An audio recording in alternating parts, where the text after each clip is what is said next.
The Tai Chi Walking is one aspect of the Fundamentals of Tai Chi course, and this 25 days is really exploring the 6 methods within that Fundamentals course. So why focus on the Tai Chi Walking?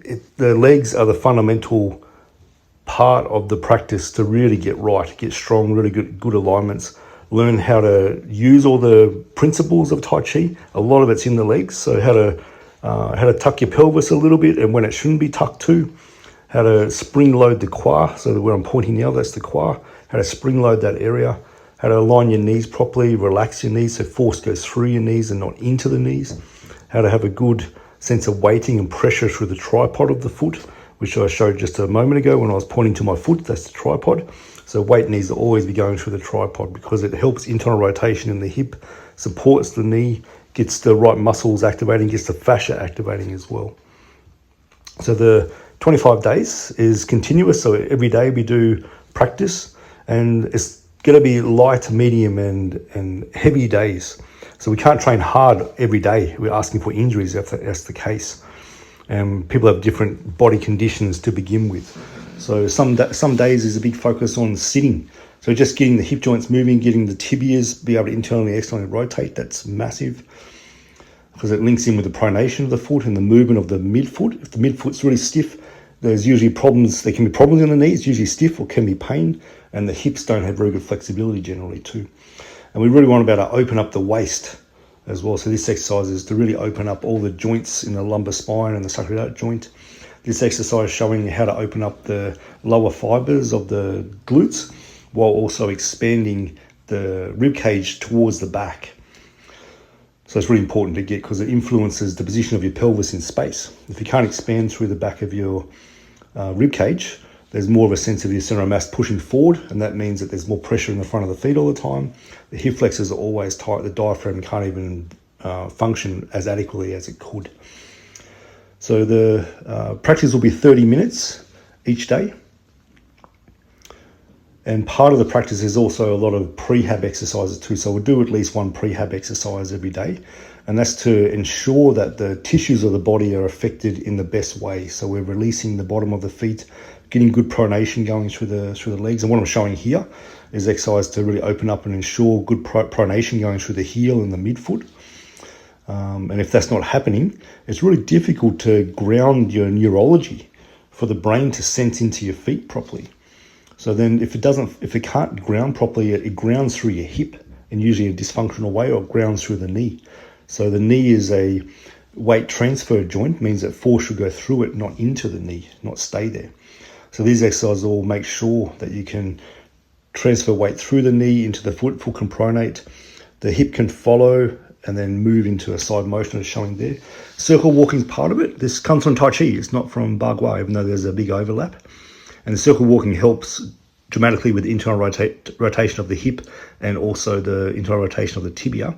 The close of the form is important. So the timing of the movements, this will be part of the training too. And then we're doing movements that are really modified. So this is an easy exercise. And then you can make it a lot harder by lifting the leg, keeping the leg up. So we're strengthening the hip flexors here, strengthening the quads, balance, working the ankle in full range. Most hip flexors, people think they need to stretch them, but most of the time they need to be strengthened.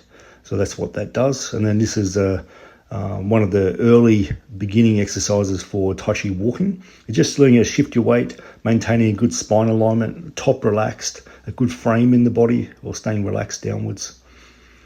And qua squats, this is a fundamental principle. I tell people it takes at least a year to be able to get good at qua squats. Either you might pick it up within one lesson or 2 lessons, the concept of it. For the tissue to change and do well, we're looking at about a year. Then the circle qua squats, circle arm qua squats, connects the back. So it's really good for power generation here, the body to link and connect. So as I sink, it's not just the arms pulling down, but I'm using the whole body to sink. And in Tai Chi, the shoulders are always relaxed and down. They never come up. So we're connecting into the ground all the time and then lifting with a leverage from the wrist so the whole body can link together.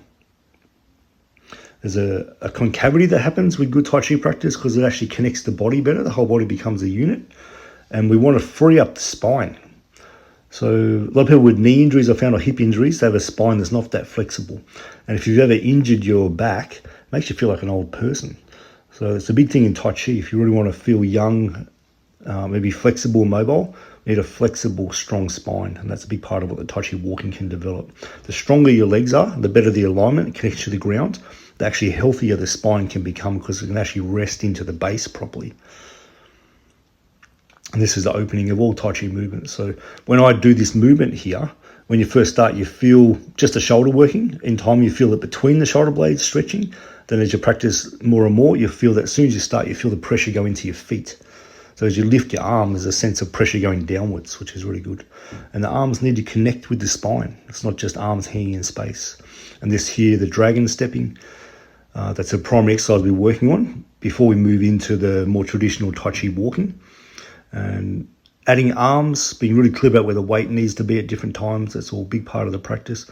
And towards the end, we add the arms. So once the leg alignments are formed, the qualities are there, we add the arms. And then the idea is that you can still integrate all those things in the legs without losing it.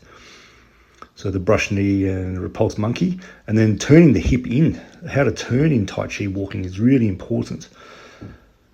Just the foot turning inwards strengthens the tibialis posterior muscle, which is huge for the foot and the whole leg. So please gain access, check on the link.